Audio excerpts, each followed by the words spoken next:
Hi viewers, ఎలా ఉన్నారు? మరో ఇంట్రెస్టింగ్ రెసిపీతో మీ ముందుకి వచ్చేసాను. ఈరోజు చేయబోయే recipe double ka meetha with rabri. చాలా టేస్టీగా ఉంటుందండి. ఎంత బాగుంటుందో! ఏదైనా స్పెషల్ అకేషన్స్ కానీ ఫెస్టివల్స్లో కానీ ఇలాంటి డిష్ చేసుకుంటే భలే ఇష్టంగా అందరూ తింటారండి. మరి ఎలా చేయాలో ప్రాసెస్లోకి వెళ్ళిపోదామా? ముందుకుండా రబడి ఎలా ప్రిపేర్ చేసుకోవాలో చూసేద్దాం. కాచి చల్లార్చిన పాలను తీసుకొని కాస్త గోరువెచ్చగా చేసుకోవాలి. తర్వాత 2 స్పూన్లు కార్న్ఫ్లోర్ని వాటర్ వేసి మిక్స్ చేసుకొని ఈ విధంగా పక్కన పెట్టుకోవాలి. పాలు కొద్దిగా గోరువెచ్చగా అయిన తర్వాత 1 కప్పు పంచదార వేసుకొని బాగా కలుపుకోవాలి. ఇలా బాగా కలిసిన తర్వాత పంచదార అంతా పాలల్లో బాగా కలిసిన తర్వాత ఒక 4 యాలక్కాయలు అదే ఇలైచీని పౌడర్ చేసుకొని ఇలా పాలల్లో వేసి ఒకసారి బాగా మిక్స్ చేసుకోవాలి.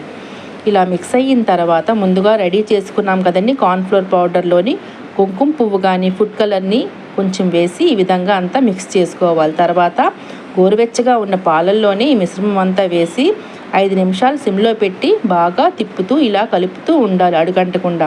ఇదిగోండి ఈ కన్సిస్టెన్సీలో వచ్చేస్తే సరిపోతుంది. చూడండి ఎంత బాగుంది కదా!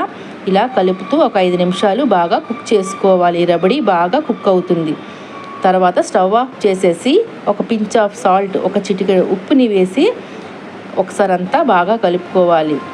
ఇలా అంతా కలిపిన తర్వాత ఈ రబడీని పక్కన పెట్టుకుందాం. తర్వాత ఒక ప్యాన్లోని ఘీ వేసుకోవాలి. మనం ఈ డబుల్ కా మీఠా రస్క్తో చేస్తున్నామండి.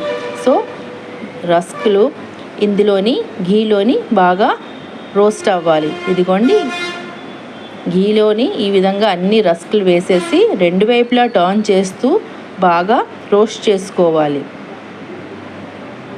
ఇలా రోస్ట్ చేసుకుంటే చాలా బాగుంటుందండి. ఇలా 2 వైపులా రోస్ట్ చేసుకున్న తర్వాత స్టవ్ ఆఫ్ చేసేసి రబడీని సిద్ధం చేసుకున్నాం కదండి, ఇందులోని అంతా వేసేయాలి. ఈ రస్క్ అంతా బాగా మునిగేలా ఇలా సెట్ చేసుకోవాలి. తర్వాత మీకు ఇష్టమైన నచ్చిన డ్రై ఫ్రూట్స్ వేసేసి ఈ విధంగా గార్నిష్ చేసుకోవాలి. ఒక 15 నిమిషాలు మూత పెడితే చాలా సాఫ్ట్గా అయిపోతుందండి. Double ka meetha with rabri ready అండి. మరి మీకు కూడా తినాలనిపిస్తుందా? నోరూరుతుందా? అయితే మీరు కూడా తప్పకుండా ప్రిపేర్ చేసుకోండి. ఇంటిల్లిపాది తిని ఎలా ఉందో కామెంట్లోని చెప్పేయండి. ఇదిగోండి ఎంత సాఫ్ట్గా వచ్చిందో. మా పాపకి పెడితే ఎంత ఇష్టంగా తింటుందో చూడండి. తనకైతే భలే నచ్చింది. మరి లైక్, షేర్, సబ్స్క్రైబ్ చేయడం మర్చిపోకండి. Thank you for watching.